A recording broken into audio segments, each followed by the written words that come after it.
بسم اللہ الرحمن الرحیم۔ شروع کرتے ہیں اللہ کے نام سے جو بڑا مہربان ہے، رحم کرنے والا ہے۔ آج کا ویلوگ سٹارٹ کرتے ہیں سویرے سویرے۔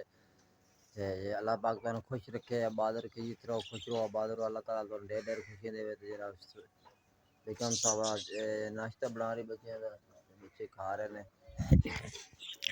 ہاں جی بیگم صاحب، بسم اللہ الرحمن الرحیم۔ السلام علیکم بہن بھائیو، کیا حال ہے؟ میں نے کسی ٹھیک ٹھیک اللہ پاک تندرست دے، اللہ پاک تہاڈے بچیاں نوں تندرست دے، جڑے میرے بہناں کول اولاد نہیں، اللہ پاک اولاد دے، تے اللہ پاک دے ڈھیر ڈھیر خوشی دے گھر وچ۔ تے میں صبح صبح دا جمعے دے دن نے، صبح صبح دا بچیاں نوں ناشتہ بنا کے دے دتا، سویل فضان لسی نال تے رات دا سالن بنایا، اون دے نال کھا رہے، چھوٹی کھا رہی لسی نال۔ باقی ماریا گئی مسجد وچ قرآن مجید پڑھن، تو آئی نے کٹا شکاں دا بالن تے بڑا سوا روٹیاں دتے پوندی ہے، تے نہ لکڑاں وغیرہ دی گنجائش نہیں بن رہی، بڑی نے کھادی لکڑاں دی۔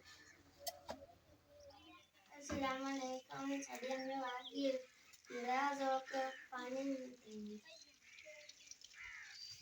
اندی تے میرے ابو کو پیسہ کوئی تو میں بوتل لوا تو پانی بازار پانی۔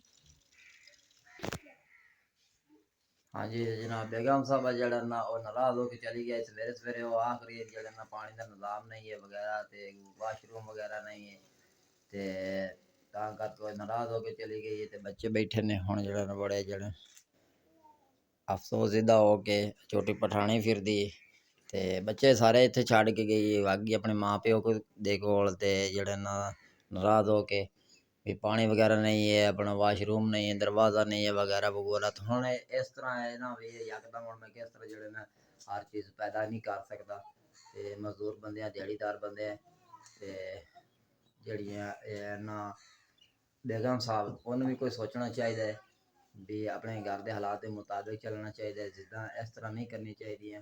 تے بچوں چھوٹے چھوٹے پٹھانی کھڑی ہے، تے باقی دوے بچے بیٹھے نے، تے اس طرح جڑے نا بچے نے چھڈ کے جاون دا یا اپنا رس کے اپنے پیکیں تے جاون دا ہوندا کوئی طریقہ کار نہیں ہے۔ تے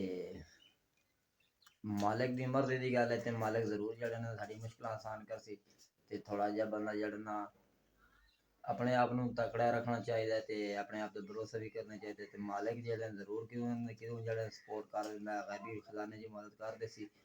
تے باقی فی الحال تو چلی گئی ناراض ہو کے، تے اللہ پاک جڑا کوئی ذریعہ کسی نظام کران گے سیدھا، تے پھر انہوں لے آواں گے، تے اگے انہیں جڑا نا نہیں آنا، کیونکہ وہ جڑا نا اگے ایک باری اس طرح گئی تے بڑا مشکل لیندا سی، تے ہن پھر وہ اپنے ماں پیو دے کول واگی ہے، تے ہن جتنا دے نظام ہے سیدھا نہیں ہونا، تے بڑا مشکل ہے۔